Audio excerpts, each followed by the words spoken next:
초대교회는 현대를 살아가는 그리스도인들에게 훌륭한 모범을 보여주는데 그 중에 두드러진 특징 중의 하나가 형제에 대한 사랑입니다. 본문에서는 형제 사랑에 대한 권면이 등장합니다. 바울 사도는 데살로니가 교회 교인들이 이 점에 관해서 실천하고 있음을 칭찬한 다음에 앞으로도 계속해서 더 많이 실천하기를 명하고 있습니다. 바울 사도는 데살로니가 교회의 특징이 형제 사랑이 있었다고 말합니다. 그리고 바울은 그들의 이런 점을 칭찬하고 더욱더 서로가 사랑하라고 권면을 합니다. 그렇다면 이제 본문을 통해서 데살로니가 교인들은 피차에 어떻게 사랑했는가를 살펴보고 이 말씀을 오늘 우리에게 주시는 하나님의 말씀으로 삼도록 하겠습니다. 바울 사도와 많은 동료들이 데살로니가를 떠난 후에 이단인 영지주의자들이 데살로니가 교인들에게 와서 너희 바울 사도가 가르친 성윤리 그거 잘못된 것이다. 그러니까 바울의 가르침을 버려라. 그건 우리가 가르치는 것을 받아라. 그러니까 바울이 말합니다. 자신의 가르침을 버리는 것은 바울 사도가 가르쳐준 것을 버리는 것은 바울 사도를 버리는 것이 아니라 자신을 세우신 하나님을 버리는 것이라고 반박하고 있습니다. 맞습니다. 사도들이 전하는 것은 하나님께서 주신 말씀을 전하는 것이기 때문에 사도들이 전하는 것을 거부하는 것은 사도를 세우신 하나님을 거부하는 것입니다. 마찬가지로 오늘도 목사의 지도를 올바른데 거부하는 것은 그것은 목사를 세우신 하나님을 거부하는 무서운 죄라는 것을 알아야 합니다. 그러니 교회는 서로가 미워하지도 말고 정죄하지도 말고 판단하지도 말고 서로가 그리스도 안에서 사랑하고 또 사랑하면서 살아가야 합니다.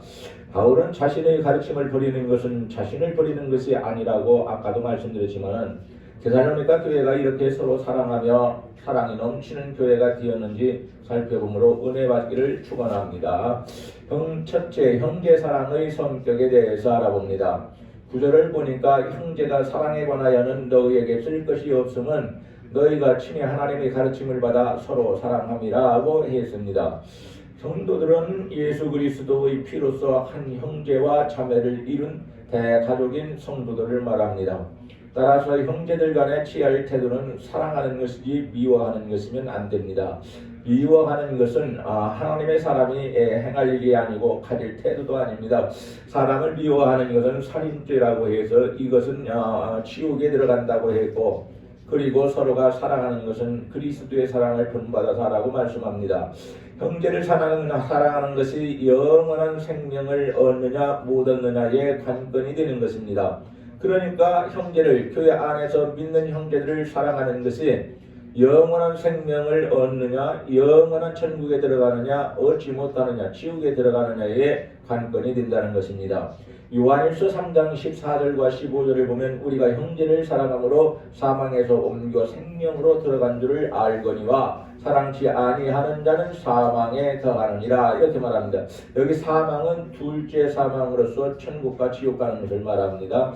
그 형제를 미워하는 자마다 사망에 더하느니라. 살인하는 자니 살인자는 영생이 그 속에 거하지 아니하느니라. 꼭 형제를 사랑하는 것은 그 속에 생명 곧 영생이 있는 증거라는 것입니다. 그러니까 내가 성도들을 사랑하게 되면 내 안에 하나님이 주신 생명이 영원한 생명이 있다는 거예요. 구원받은 생명이 있다는 거예요.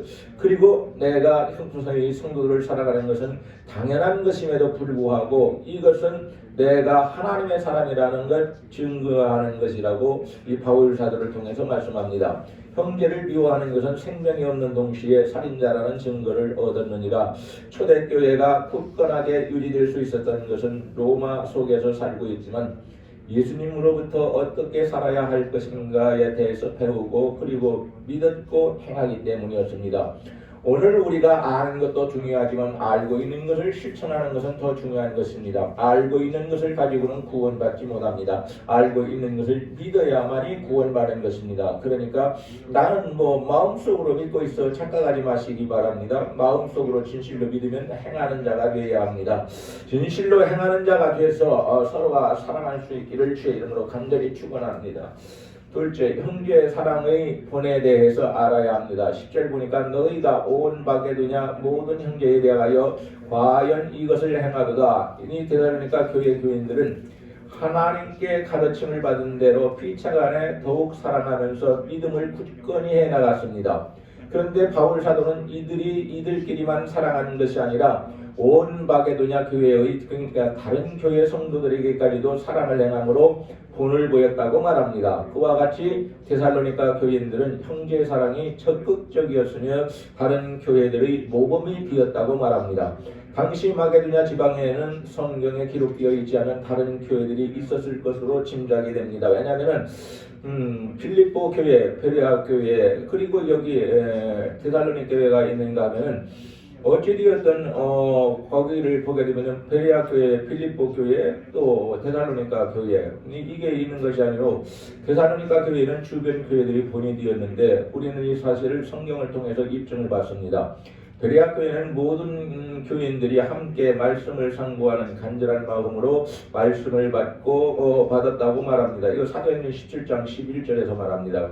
빌립보 교회는 바울 사도의 고난에 동참하며 그를 힘써 도왔습니다.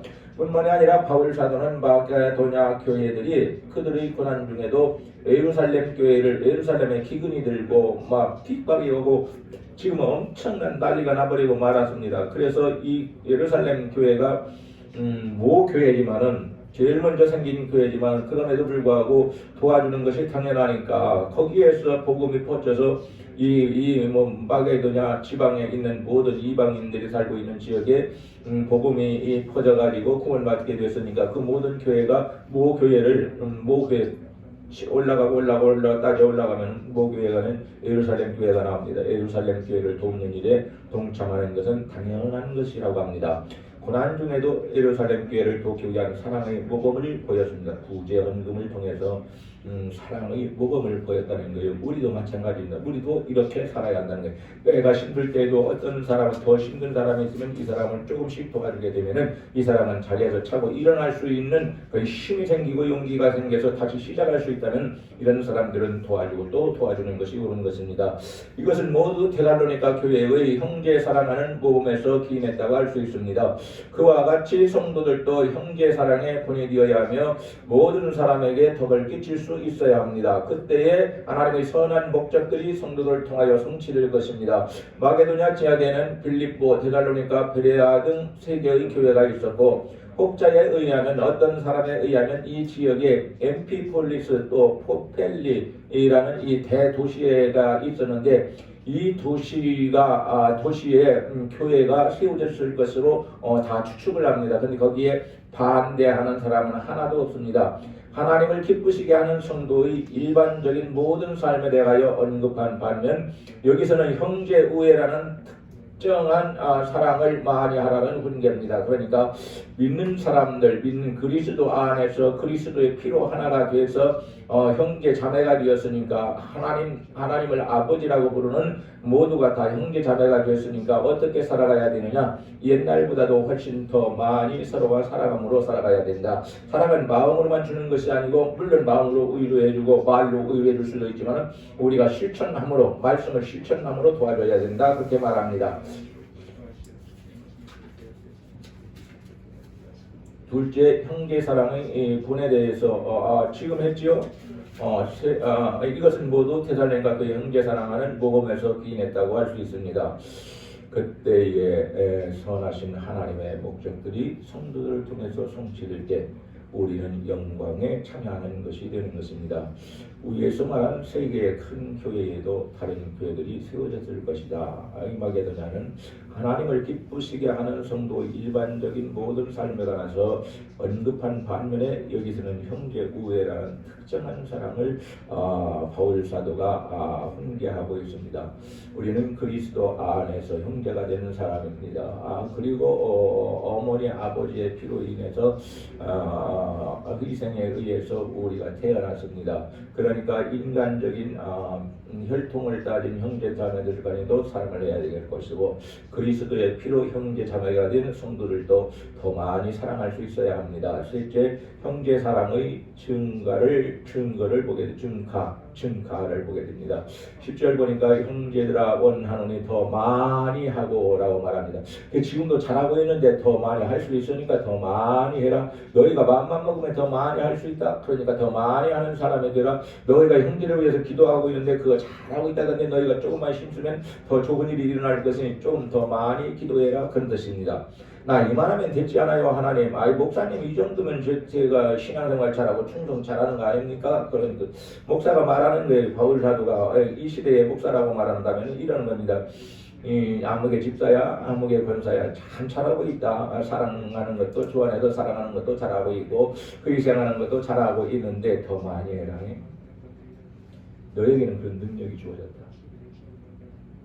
너에게는 더 많이 할 수 있는 하나님의 은혜와 능력과 그리고 은사가 주어졌으니까 너희들은 여기서 끝나는 사람이 되지 말고 칭찬받았다고 끝나는 사람이 되지 말고 여기서 더 많이 해라. 이렇게 권면을 합니다. 사람이 아무리 사랑한다 할지라도 그것은 하나님께서 인간을 사랑하셔서 독생자이신 예수 그리스도를 주신 것에 비하면 아무것도 아니지요. 우리가 하나님을 사랑하고 성도들을 서로 사랑한다는 것, 예수님께서 십자가에 피 흘린 것, 여기 이 사랑에 비하면은 사랑이라고 내놓을 수도 없습니다. 또한 사람이 사람을 사랑한다고 할지라도 부족함은 있기 마련이고 온전한 만족감은 있을 수가 없는 것입니다. 이러한 것을 잘 알고 있는 바울 사도이기에 그는 데살로니가 교인들이 사랑을 실천하면서도 그 사랑 위에 더 많이 사랑하라고 권면하고 있는 것입니다. 성도들은 사랑의 대상의 범위를 더욱 넓혀가야 합니다. 특히 사랑의 가장 큰 방해가 되는 요소는 자신 속에 있는 이기심입니다. 우리들 자신의 이익을 생각한다면 결코 사랑의 범위를 더욱 넓혀가야 합니다. 그러므로 성도들은 다른 사람을 더욱 사랑하기 위해서 하나님과 형제 앞에서 겸손히 낮아질 줄 아는 사람이 되어야 합니다. 우리는 예수 그리스도의 십자가에서 그 낮아지심을 배웠습니다. 그러할 때 우리도 형제를 사랑할 수 있게 되며 사랑의 세계가 넓어지게 되고 궁극적으로는 하나님께서 우리를 사랑하시는 그 사랑을 본받아 가까이 가게 됩니다. 하나님의 사랑을 우리도 할 수 있다 그 말인 바울 사도는 금욕주의자도 아니고 쉽사리 화물지경에 빠져버리는 신비주의자도 아닙니다. 바울은 오히려 데살로니가 교인들이 건전한 인생관, 건전한 신앙관을 가지고 내세의 일들을 조정하고 이에 예비함에 있어서 이생에 있어서의 의무에 대해서도 망각하지 않기를 원했습니다. 신학자의 주석가인 핸드릭슨이라는 사람이 있는데 이 사람은 이것을 달리 표현하며 이르기를 바울은 독자들에게 그러니까 이 성경을 읽는 하나님의 사람들에게 진심으로 호대하던 영광의 방문자이신 예수 그리스도의 강림을 맞이하기 위해서 그들의 집을 단정히 정돈할 것을 권면했다. 이것까지도 권면했다. 우리 주님이 오시면 우리 집에 방문하시면은 우리 집이 너무 지저분하게 있으면 하나님께 우리 주님이 그거를 다 싫어하는 것 중에 하나니까 그걸 우리 주님이 우리 집을 방문해 주기를 원한다면은 내 집을 깔끔하게 정리하고 있어.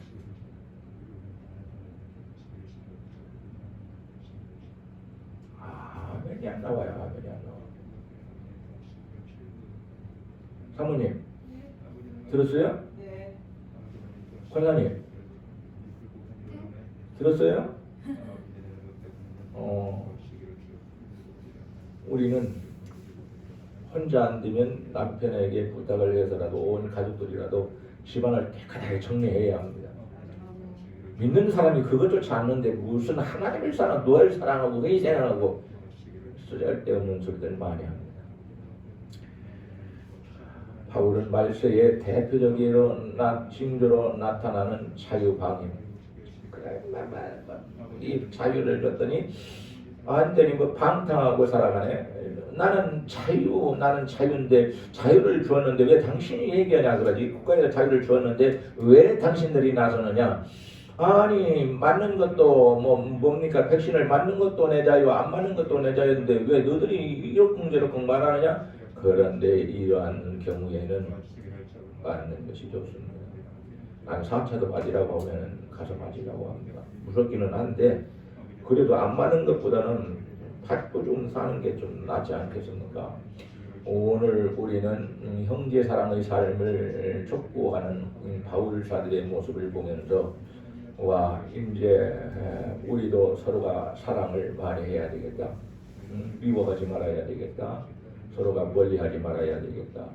형제의 삶을 촉구하고 있습니다. 어떻게 사람을 말씀을 맺어야 되겠습니다. 하나님께서는 바울 사도를 통해서 형제 사랑에 대하여 데살로니가 교인들에게 가르치도록 명령하셨고 바울 사도는 있는 힘을 다하여 성경 안에서 이 말씀을 가르치셨습니다. 그 결과 데살로니가 교인들이 형제 사랑은 누구보다 최고라고 말할 수 있을 만큼 사랑에 있어서는 더 이상 말할 필요가 없이 말씀을 중심에서 바르게 사랑을 실천했습니다. 데살로니가 교인들은 교회 안에서 서로만이 사랑하고 사는 것이 아니라 더 나아가 온 마게도냐 모든 형제들에 대해서 사랑하고 있어서 모범적인 참 사람들이었고 그리고 모범적인 신앙생활을 했습니다. 10절을 보니까 바울 사도를 통해서 말씀하기를 너희는 더욱더 많이 사랑을 하라고 하셨습니다. 내가 힘들지만 하나님 앞에 서 있는 사람들의 마음을 아시는 주여 종으로 하여금 저희들까지 사랑하게 하시고 모르는 사람까지도 사랑하게 하옵소서. 이런 기도를 하면서 살아가야 합니다. 우리 모두가 하나님의 사랑을 엄청 받고 살아가는 사람 그리고 나도 그 사랑을 가지고 다른 형제자매를 많이 아주 많이 사랑하며 살아가는 사람 그래서 하나님께로부터 칭찬받고 살아가는 사람이 될 수 있기를 주의 이름으로 간절히 축원합니다. 아멘. 아버지 하나님 감사합니다. 우리가 하나님의 사람으로서 하나님의 사랑을 받고 살아가고 그러므로 우리는 하나님의 사람답게 그리스도의 피로 형제가 되고 자매가 된 모든 성도들이 주 안에서 서로가 사랑하라고 말씀하셨습니다. 하나님 미워하는 것은 살인죄라고 말씀하고 있고 미워하는 자는 천국에 들어가지 못한다고 말씀하고 두 번째 사망에 처한다고 했습니다. 아버지 하나님 우리는 절대로 사람을 미워하지 않게 하시고 다른 사람의 허물을 들추어내서 그 사람을 곤란에 빠지게 하는 사람이 되지 않게 하여 주옵소서. 서로가 용서해주고 덮어주고 사랑할 수 있는 복된 교회가 되어지도록 도와주시고 우리 모두에게 사랑이 넘치는 사람이 되게 하시고 우리 교회가 사랑이 넘치는 교회가 되고 은혜가 넘치는 교회가 되고 축복이 넘치는 교회가 되어지도록 하나님께서 강권적으로 역사하여 주옵소서. 우리 구주 예수님의 이름으로 기도하옵나이다. 아멘. 이제는 예수 그리스도의 은혜와 하나님 아버지의 극진하신 사랑하심과 성령님의 감동하시고 감화시키시고 깨닫게 하시고 은혜받게 하시고 축복받게 하시는 성령님의 놀라운 은총이 오늘 이 자리에도 주님 몸된 교회에 올라와 하나님께 예배하는 귀한 자녀들 위에와 그 가정들과 그리고 직장과 사업장과 모든 삶과 성도들의 후손들 위에 이제로부터 영원 붕토록 함께 계실지어다. 아멘.